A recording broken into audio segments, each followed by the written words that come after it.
this next part is part of this roof. So we're going to grab out. Looks like we need slabs, so I'm gonna need an ender slab and a lister. Huh? 6.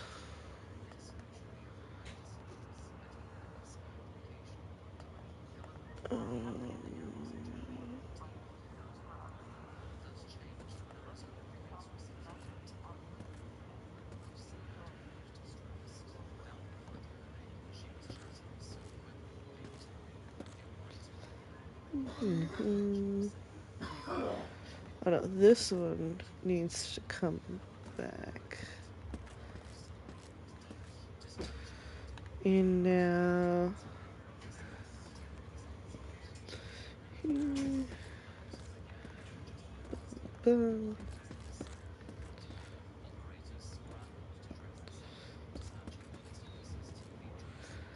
Like so? Question mark. On the edge, making 5 in front of all of those. Okay, just like that. I used wisteria. I needed mushroom. Now, from here we're gonna go up. Because we're doing that like pinkish purple.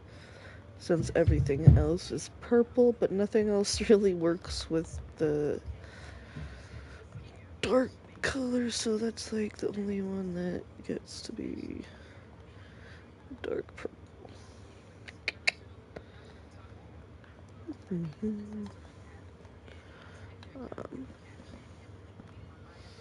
Nickelodeon.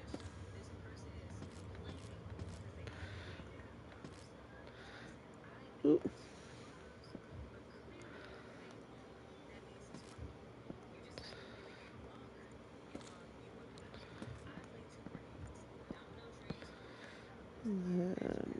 And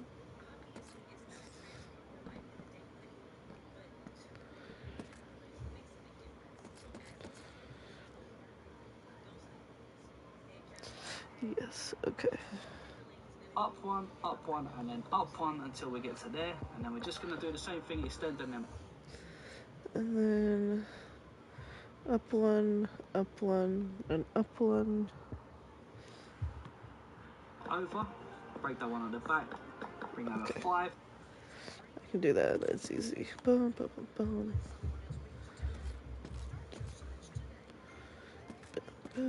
Bring this over. 1, 2, 3, 4, and 5. Break this one. And 4.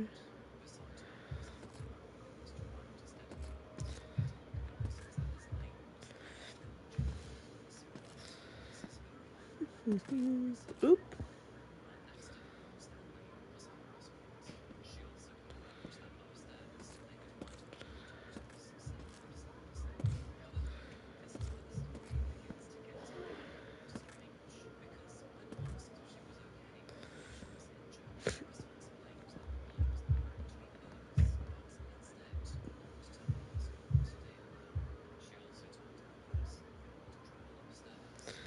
Oh, that's wrong. I was like, what?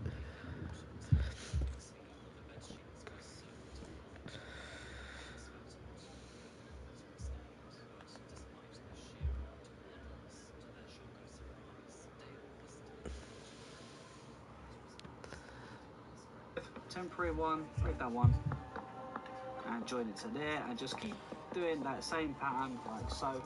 Breaking these ones in the corner because we don't really need them there, and saves on resources too. Oh, you know what? And then last one, right in front of the top edge.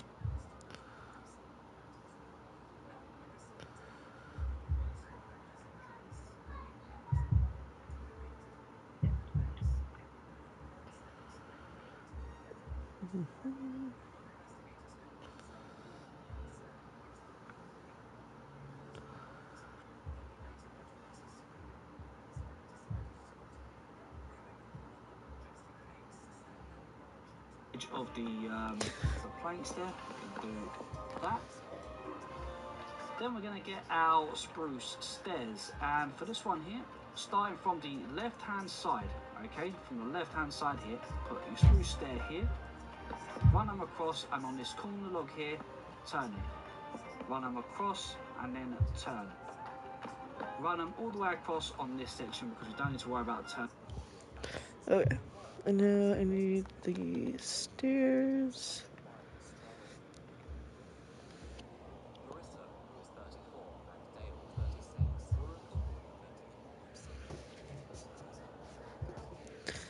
Bum,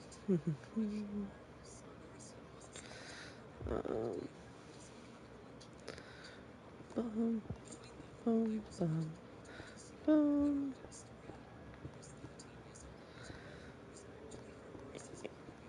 And no, whoops.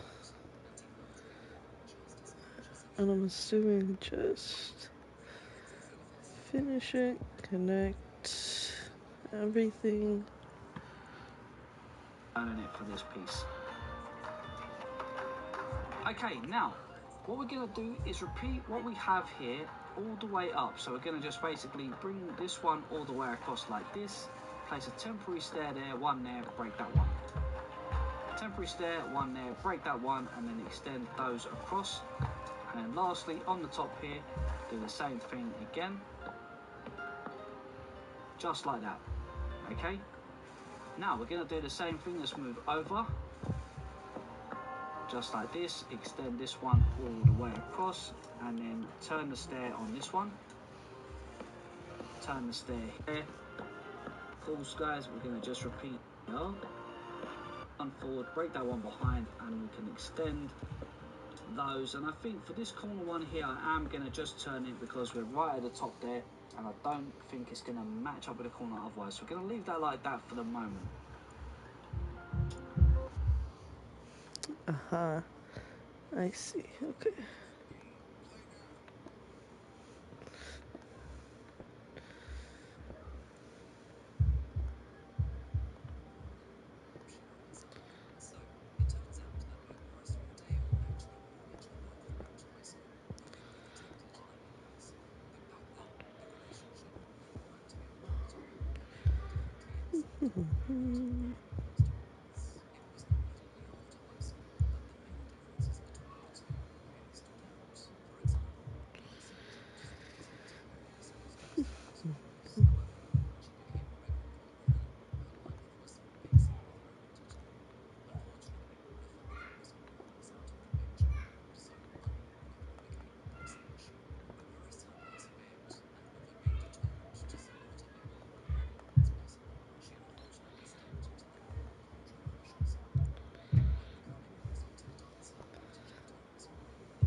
Oh no.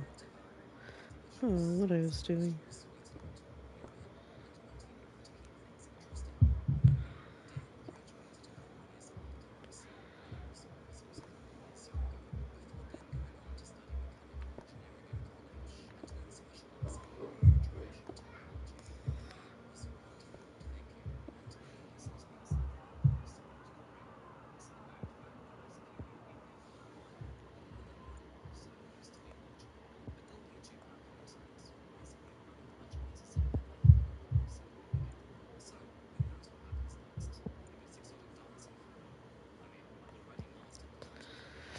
Oh no, something's off. Okay, what did I do?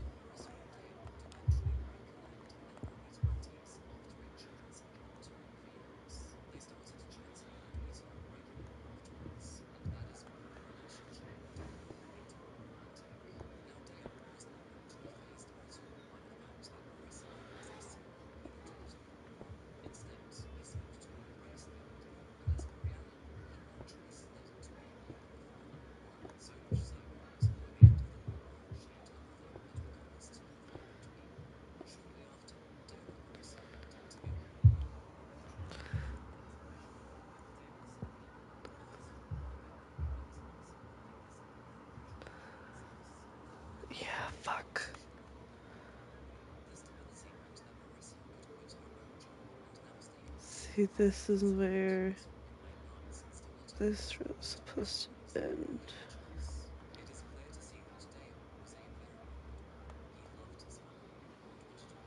Oh, no, wait.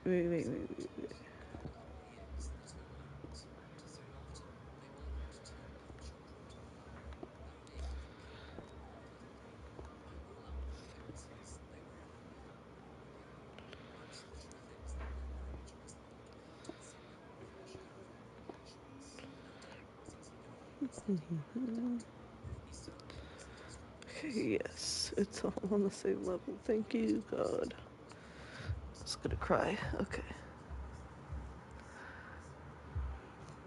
One here, I am gonna just turn it because we're right at the top there. Oh no, he doesn't go all the way. Okay, so I lied. I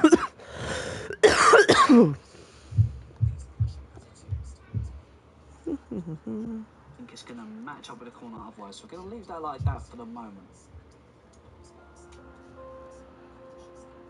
Now, simple down this side again, we just repeat that same pattern. So starting from here, we're going to just bring our spruce stairs to the corner, turn on that corner, stairs across, turn that corner. Okay, so from here, no. Dun.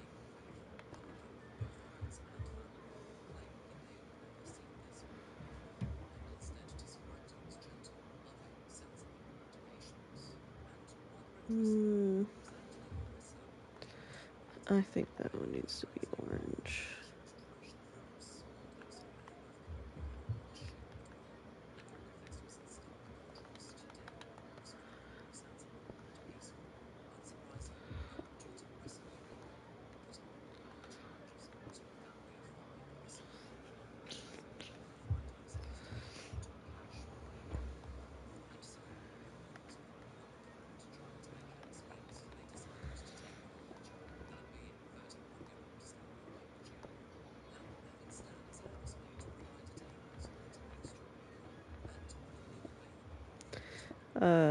We'll just get these ones done because I don't have to do turns, so these will just be quick and simple there. Then we'll work on these ones.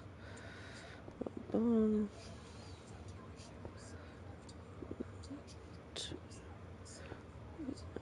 4, and then whoop, same deal.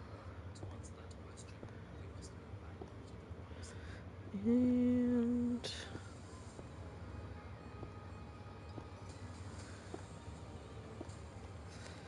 same situation. And we want to grab out these. And he didn't do this yet, but I know it's coming, so I'm just gonna do it now. And then this one can also.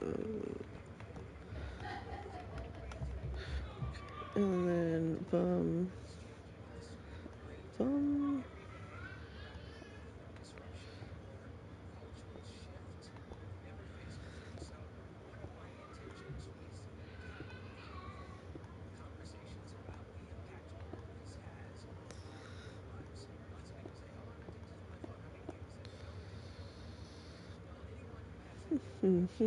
Okay. And then these ones here can be straight, okay? So let's bring that all the way up. Again, repeating that same pattern all the way across. Kind of matches that roof, huh?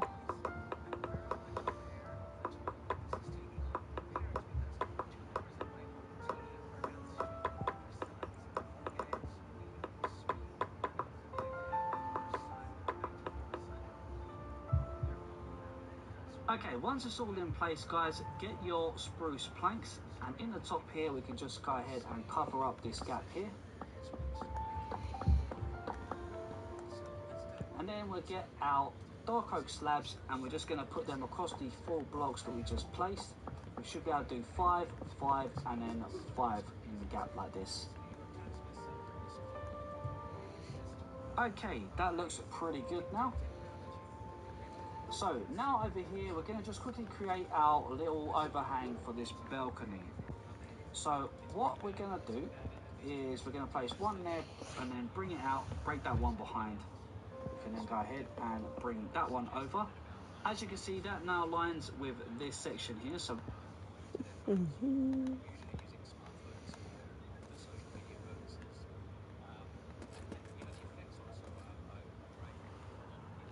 what we'll do is we'll get our dark oak slab, place one there, then we're going to go down one and out one, bring it all the way over, overhang the edge by one, and bring it in, and then up, just like this.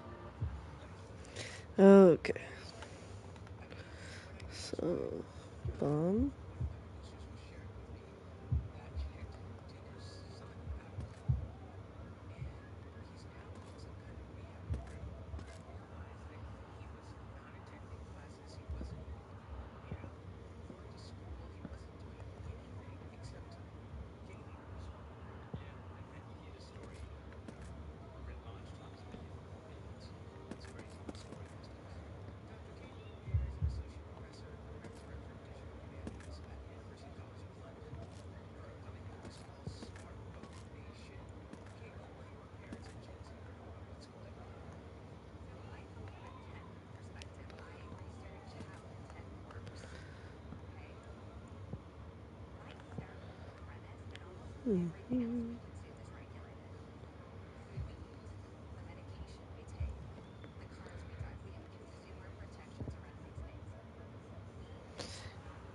Okay. Okay, and yeah, I think we're gonna keep it like that. That looks good. If you wanted, you could probably turn that to a 4 block to even.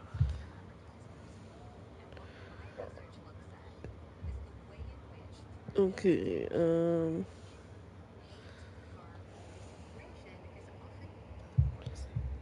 according to Marissa and Stan had attacked Dale in an effort to cut protect down Marissa. on However, the investigators began to half grow slabs suspicious when they used. started examining the crime scene more closely. To begin with, extensive blood spatter analysis of the crime scene did not support their theory. In fact, bloodstains indicated that Dale had actually been alone in the bed at the time of being assaulted, and that Marissa was not actually underneath him as she had claimed. Further analysis of the room showed no sign of any struggle either. For example, Marissa escaped with all of her fingernails both perfectly manicured and intact, suggesting that she was never in a position where she had to scratch or claw to defend herself. Evidence also pointed to Marissa being in the same room during the attack, although there was no evidence that Even it out, I think that probably actually makes it look a little bit better with the way that it connects. to the claw handle, they discovered that Now, for this section of roof over here, we're gonna again just continue the pattern. So I think first of all, we're gonna start on the outside here because this one's a little bit longer. So for here, again, we're gonna put in our turnstairs on the corners here, matching up with these ones here. And then we can just bring in the normal stairs all the way down, just like this. And again, just for each section, you just Okay.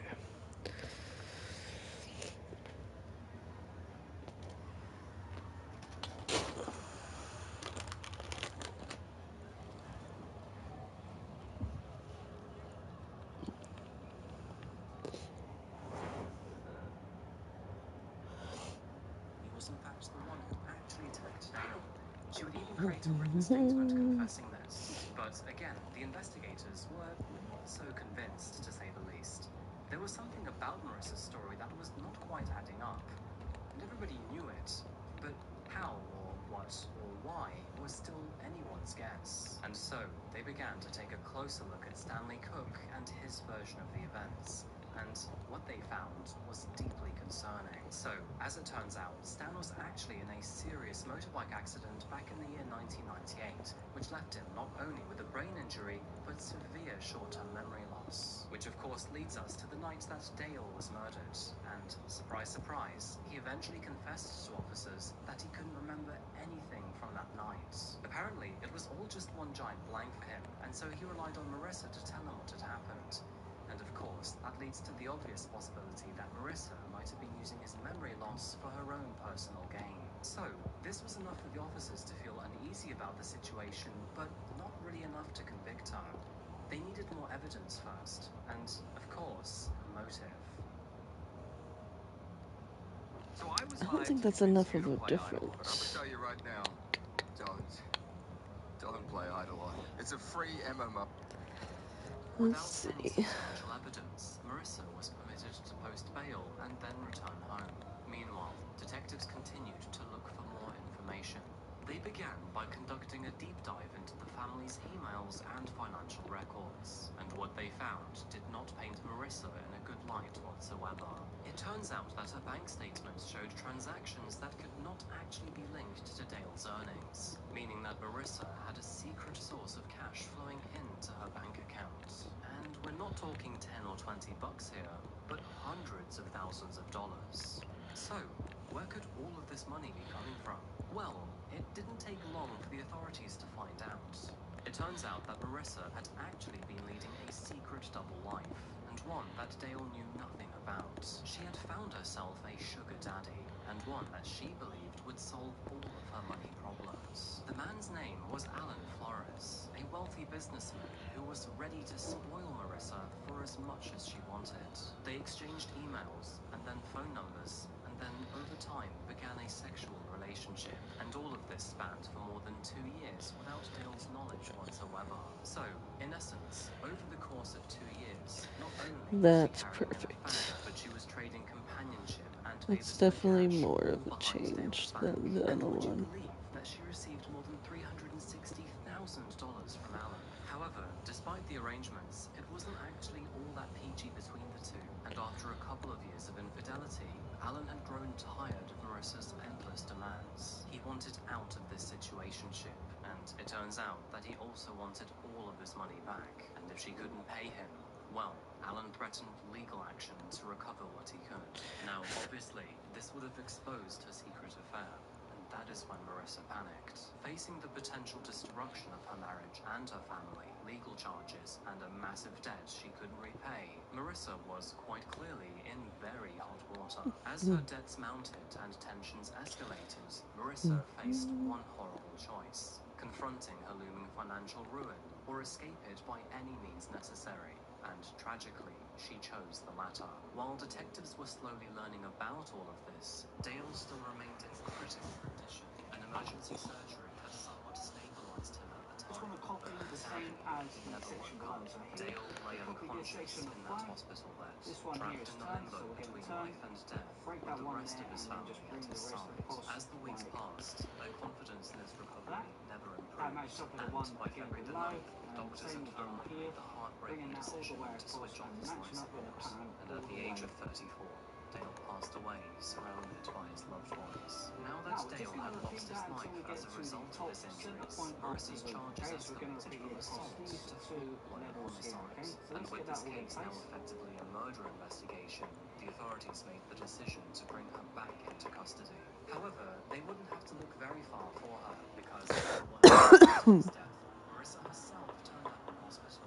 But Okay. how and why? And then Well, according to we're her, gonna she was out on her want usual morning jog when all of a sudden she was attacked from behind. Now, to be fair to her injuries were, well, not life-threatening, but quite bad in the end, suffering a broken jaw and ankle in the process. Given that her and attacker must have known her we usual are jogging routes, gonna everyone started to believe that do maybe Stanley was the assailant. this. And when they checked his clothes and items back at the family home, they realized that a lot of them were, in fact, covered in Marissa's blood. But why would he do such a thing? Well, if you're going to believe this story at all, then the obvious answer is revenge. But after talking to Stan, looking into his whereabouts, and then having a look at her injuries again, they realized that, actually, although he had attacked Marissa, all of this was staged. Of course, officers were now worried for Marissa's safety, and so they decided to have a little chat with Stan. So, here's the plot twist, but after talking to Stan, he did actually admit that, yes, he had attacked Marissa. But the funny thing is, she had asked him to do it. The entire thing was staged, and you can probably guess why already, but of course, it was over some measly insurance scheme, because Marissa was desperate for money. Okay guys, this bit of loop here is going to slightly bit tricky. So first of all, this player stair turns that way and that way on these two, just match up with those. This one here is going to turn as well. So we're going to do that across that and then just put straight ones. Considering her injuries, Marissa was given grace to recover in Now, this hospital, one but here, we're of also course, going to go as soon ahead, as she break felt that one better, and she was turn then that arrested inwards on like suspicion so. of murder. Okay? So, here we are yet And again the idea with here Marissa is in going to be custody, to this bring time one for here charges and far then more one here. serious. And during a fresh round of Then these ones interrogations, here, again, detectives just laid out continue all that of the same mounting pattern. evidence against her. It was at that point Okay, that Marissa okay. finally cracked. She now provided a completely different story to detectives and a third version of the events. In this new version of her story, she claimed that she had attacked Dale, but only in self-defense and because she had snapped under years of abuse. However, it is not the kind of reactive self-defense that you would expect, because Marissa would also admit that she had silently crept into the bedroom and then attacked Dale while he was sleeping. Meanwhile, Stanley heard all of this commotion and then ran over to investigate, and that is when he caught her mid-attack and seized the hammer from her. Marissa also confessed that she doesn't remember how many times she hit Dale, but quite clearly it was a lot. Now that she had finally admitted that she murdered him, Marissa's only chance at freedom was through self-defense. In order to do this, she claimed that Dale had sent her to the hospital multiple times from beatings. But the thing is, that was quite easy to disprove.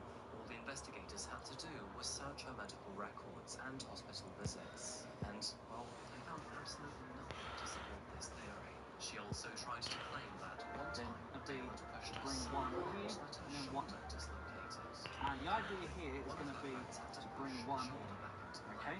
But For this when corner police here, we're interviewed also those going to go ahead, witnesses, break that none of one them and turn corroborated that her story. inwards like In so. fact, every witness said that Okay, they so had never this seen any first one indication that Dale actually is abused actually Marissa. like It was quite so, the opposite, actually, and they only and spoke about then how it's Dale like treated her this. and how aggressive Okay, she I could be got it. towards him. As the investigation continued, more of Marissa's deceptions came to light.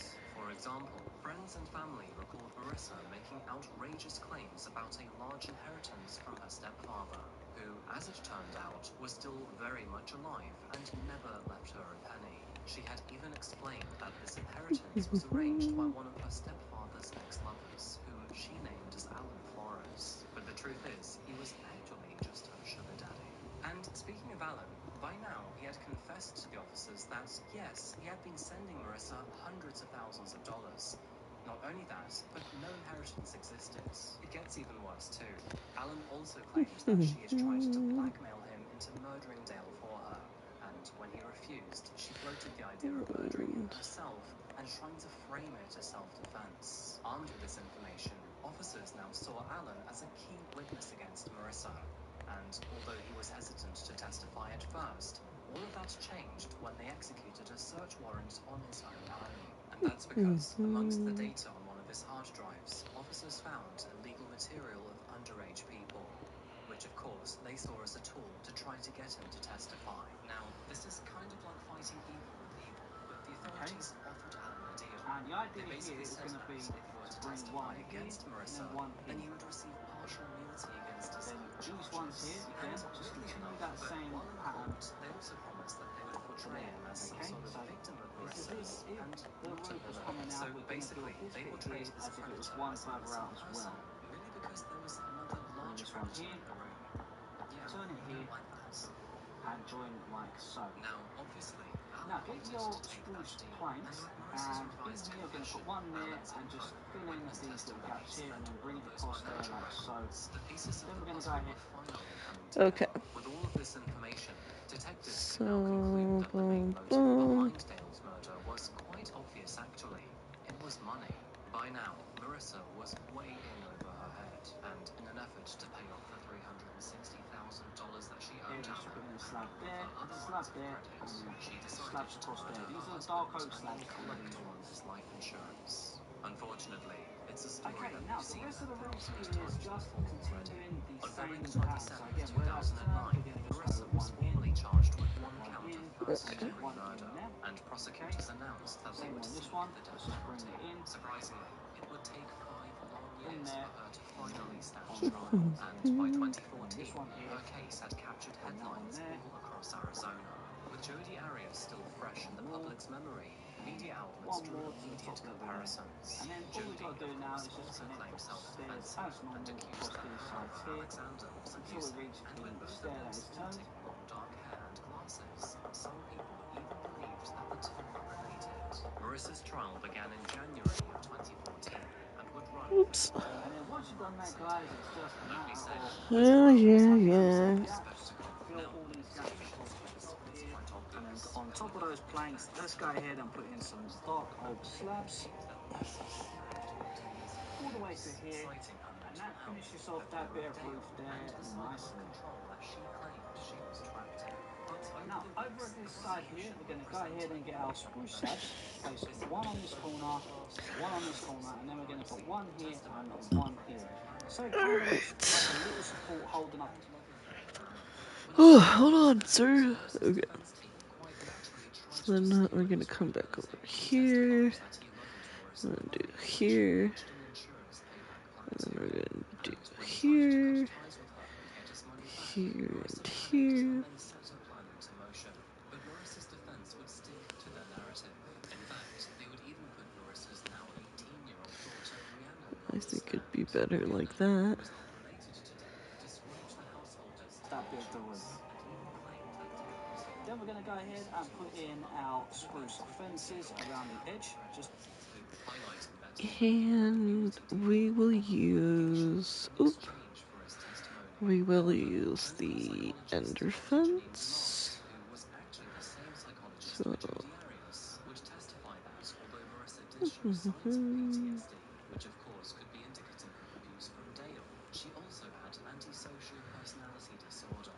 Not only that, but the signs of PTSD could have come from her own childhood instead.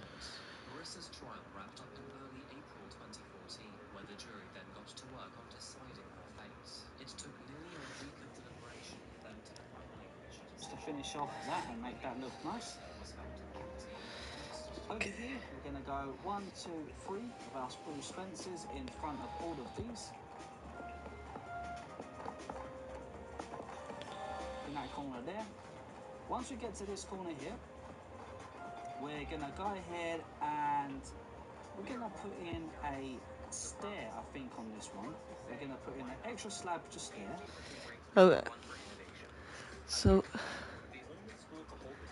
here I missed things. Upside down stair. And then another upside down stair and a slab. That meets up there. Okay, and then so here I think we're going to do the pair again. She was then sentenced Oh. to life in prison without the possibility of Pair. parole, narrowly escaping the death penalty, which addressed the jury to apologize, saying, "I can't do anything more than say I am sorry, and my heart goes out to them. His mother and father have had to experience the worst loss in the world." But if those words were meant to earn sympathy, they fell on deaf ears. According to a psychologist who had monitored her, Marissa talked about Dale's murder on the phone and even laughed about it. Obviously, she held no remorse, not to Dale, and not to his family either, because after they had requested that his ashes be returned to them, Marissa simply refused out of spite. With all said and done, Marissa will now spend her time behind bars at the Arizona State Prison Complex, which just so happens to be the same place that Jodi is in. And according to some reports, the two have allegedly become good friends, because of course they have. And then on this one here, we're going to just put slabs all the way across to there. A husband, a father of 3 young girls, and a man Bring these out. Slab this over so that we can add fencing. But given the evidence available and the motive that Marissa pushed, it is highly unlikely. You see, Then in the corner here, we're going to join up those join up those and then join up those ones there. And that looks great. Excellent. Now, on the back of the build as well, we're going to go ahead and put in our screw. That's what I thought. Okay. Thank you so much for watching today. I really do appreciate it. Thank you again to Raycon for sponsoring today's video. Go to buyraycon.com/coffeehouseprime to get 20% off site-wide. Anyway, for now, I'm going to leave it there today, folks. Thank you again for watching, and as always, I'll see you again next week for another new video. Until that moment arrives, though, remember to look after yourselves. Fun news, you can now shop Pair Eyewear in-store at America's Best. So I went in the other day to pick up their exclusive bundle offer, which includes prescription frames, 2 top frame options, and a free eye exam. Once I arrived, I checked in for my appointment and was escorted to the back to complete my eye exam. After completing my eye exam, I learned I only needed blue light glasses, so I went back out to the Pair Eyewear display to start trying on some frames. They had dozens of base frames and top frames to pick from, and I love how you can mix and match based off your outfit or how you're feeling that day, and it's so easy because the top frames are actually magnetic. I'm an analyst who sits at a computer all day, so I definitely needed some blue light glasses, so I ended up going with this base frame and these 2 top frames. Head over to America's Best to get your pair.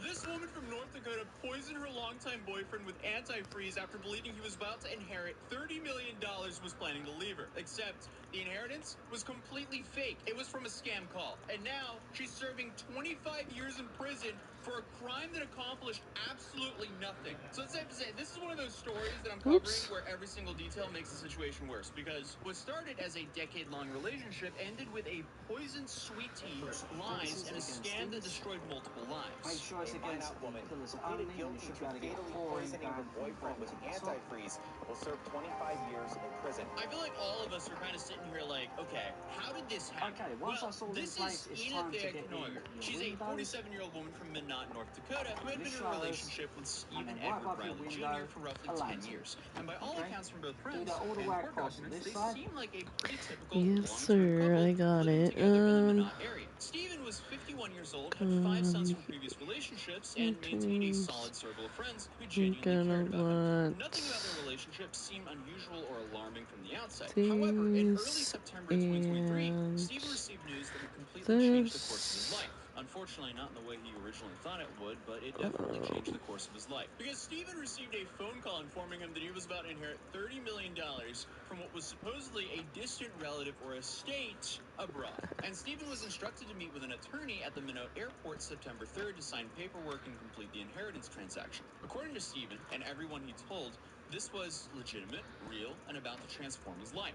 Again, it would transform his life, but there was nothing real about it. Here's where the financial motive comes into focus, because according to friends who later spoke with investigators and the press, Stephen had been discussing plans to leave Ina once he secured the money. And this wasn't a speculation or even a rumor, because Stephen really had these conversations with people who were close to him. So not only in the days leading up to September 3rd, but also the day itself on the way to the airport. And he kind of just wanted to leave her because she didn't really have a job and was like leeching off the loan. So he wanted to leave Ina? Did Steve ever talk about leaving Ina? All the time.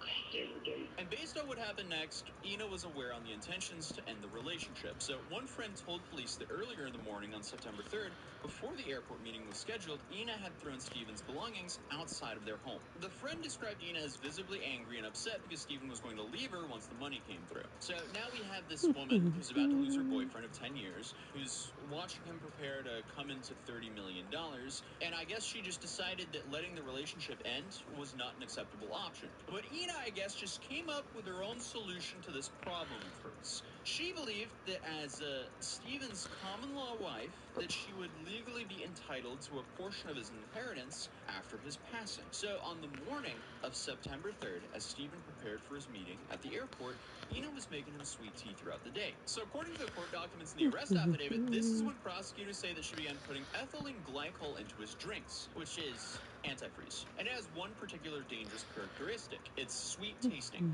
which makes it incredibly easy to disguise in beverages like, well, sweet tea. And also, this is why antifreeze manufacturers add the bitter agents to their products to prevent accidental ingestion by children and animals who might be attracted to the sweet taste. And unfortunately, Steven drank the tea Ina prepared for him, completely unaware that it contained a lethal dose of poison. And later that evening, Steven headed to the Minot airport with some friends who joined him to meet the supposed attorney and witness the moment. Everyone was excited, ready to celebrate what they thought would be their friend's incredible good fortune. And that's when everything started to go sideways, because while waiting at the airport for the lawyer to arrive, Steven began complaining that he felt drunk, which was strange because he didn't consume any alcohol.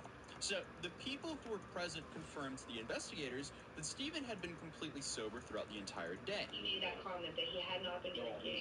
he said, I haven't been drinking. He actually made that comment quite a few times. That day? That night? Night, because when we were at the airport, I told him, just sip some Oh. water, Steve, and he kept saying, God, I feel like Just wanted to make sure. He said, I haven't drank anything all day.